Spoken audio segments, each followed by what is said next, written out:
दोस्तों स्वागत है आपके अपने YouTube चैनल रॉयल एकेडमी पर। दोस्तों आज हम पढ़ने वाले हैं खेलों से संबंधित अति महत्वपूर्ण 40 प्रश्न। दोस्तों ये प्रश्न आपकी परीक्षा में बार बार पूछे जाते रहते हैं। तो दोस्तों शुरू करते हैं आज के पहले प्रश्न से। आपका पहला प्रश्न है, युकी भावरी का संबंध किस खेल से है? ऑप्शन ए है टेनिस, ऑप्शन बी है तैराकी, ऑप्शन डी है क्रिकेट, ऑप्शन सी इसमें से गायब है।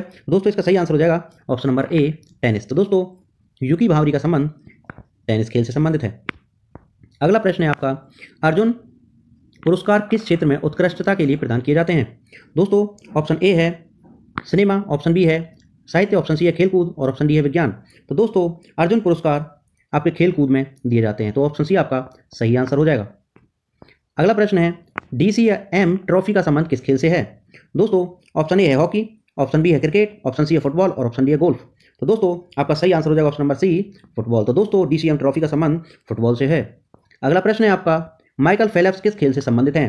दोस्तों ऑप्शन ए है क्रिकेट, ऑप्शन बी है बिलियर्ड्स, ऑप्शन सी है शतरंज और ऑप्शन डी है तैराकी। तो दोस्तों माइकल फेल्प्स तैराकी से संबंधित हैं, तो दोस्तों ऑप्शन डी आपका सही आंसर हो जाएगा।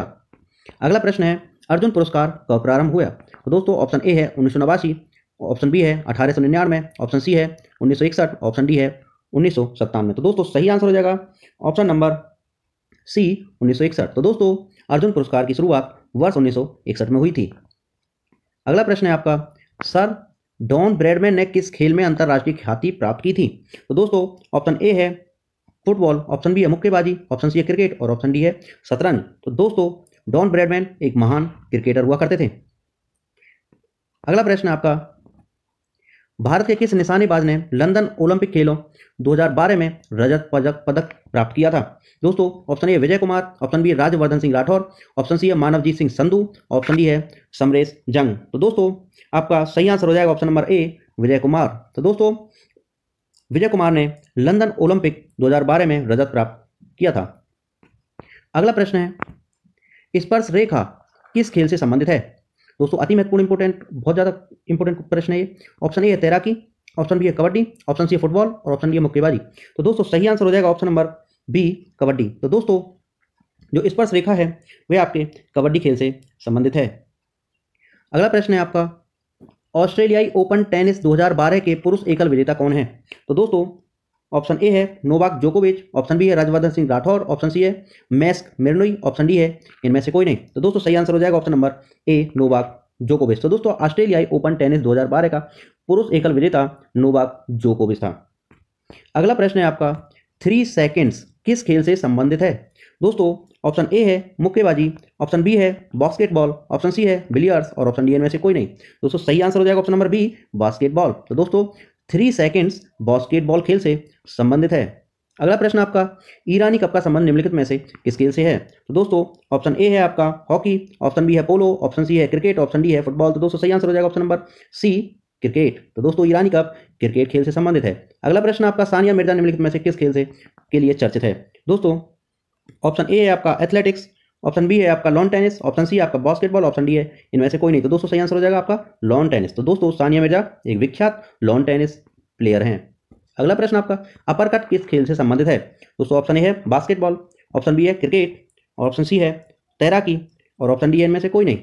तो दोस्तों इसका सही आंसर हो जाएगा ऑप्शन नंबर ए बॉक्सिंग। तो दोस्तों अपरकट बॉक्सिंग से संबंधित है।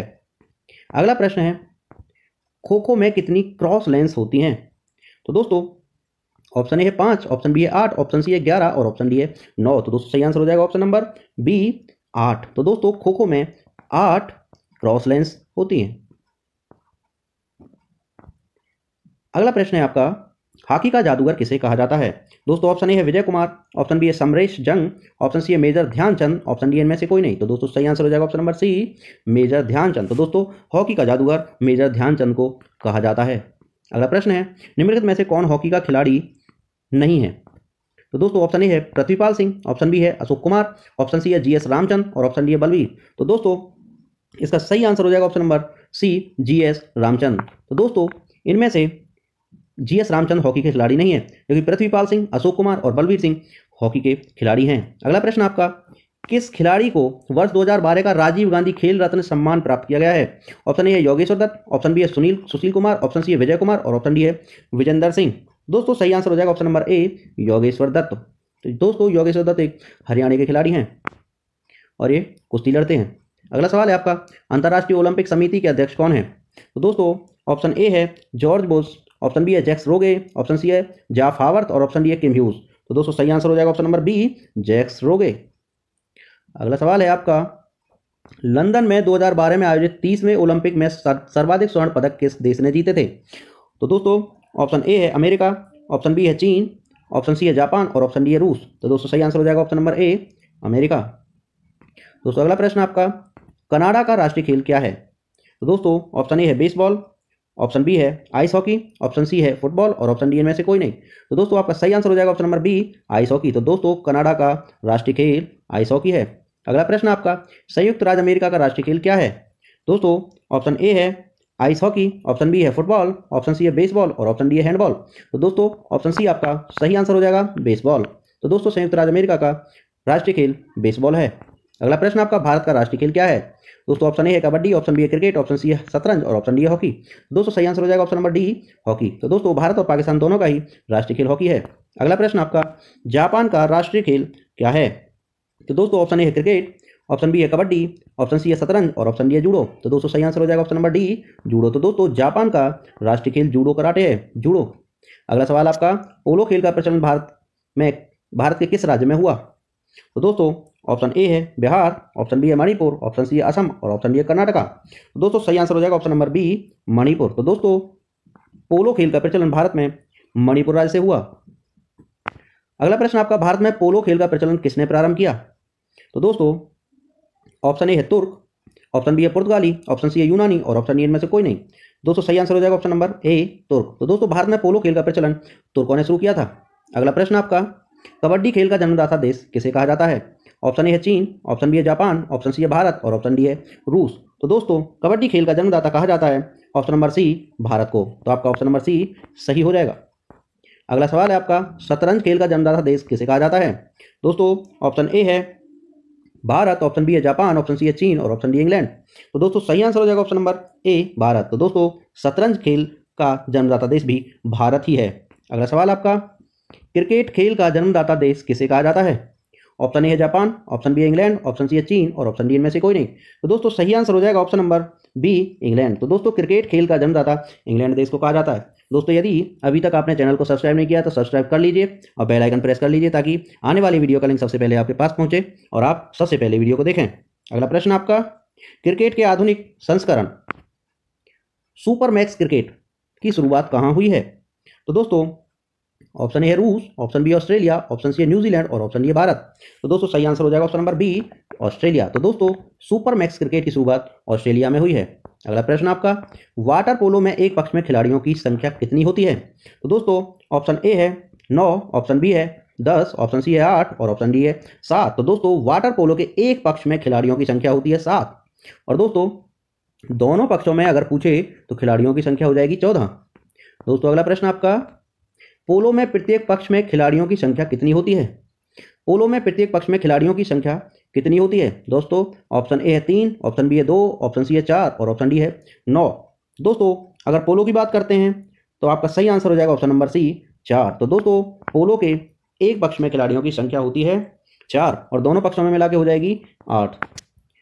अगला प्रश्न आपका, बेसबॉल में प्रत्येक पक्ष में खिलाड़ियों की संख्या कितनी होती है?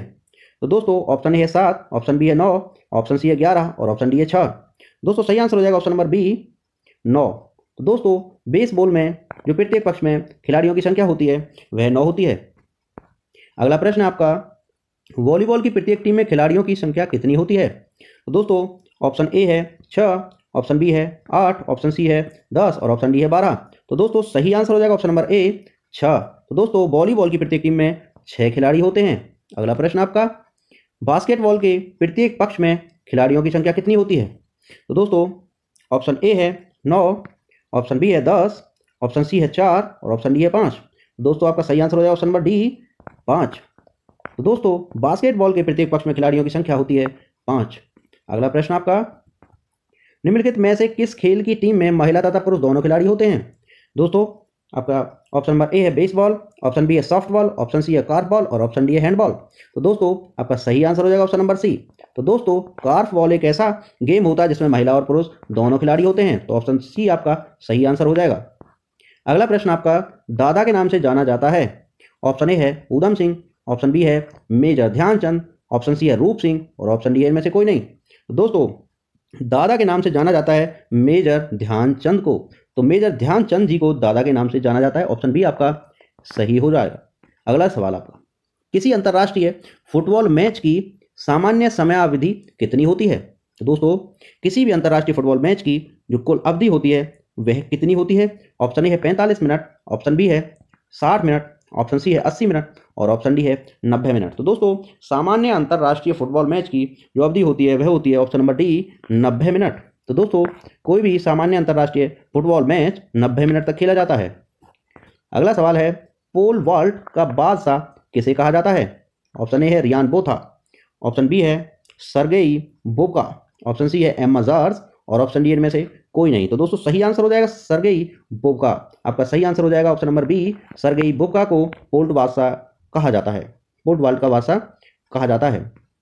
अगला सवाल आपका, क्रिकेट खिलाड़ियों के मध्य हॉलीवुड के नाम से किसे जाना जाता है। तो दोस्तों क्रिकेट खिलाड़ियों में हॉलीवुड के नाम से किसे जाना जाता है। Option A Vinod Kambli, option B Shane Warne, option C Sachin और ऑप्शन डी सौरव गांगुली। तो दोस्तों सही आंसर हो जाएगा option number B Shane Warne. तो दोस्तों क्रिकेट खिलाड़ियों के बीच में हॉलीवुड के नाम से शेन वॉर्न को जाना जाता है जो कि ऑस्ट्रेलिया के जाने माने क्रिकेटर हैं।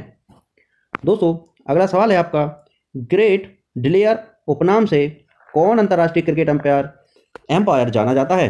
दोस्तों ऑप्शन ए है स्टीव बकनर, ऑप्शन बी है डिकी बर्ड, ऑप्शन सी है डेविड सैफर्ड और ऑप्शन डी है इनमें से कोई नहीं। तो दोस्तों ग्रेट डिलेयर उपनाम से जाना जाता है डिकी बर्ड को। तो दोस्तों ऑप्शन बी आपका सही आंसर हो जाएगा।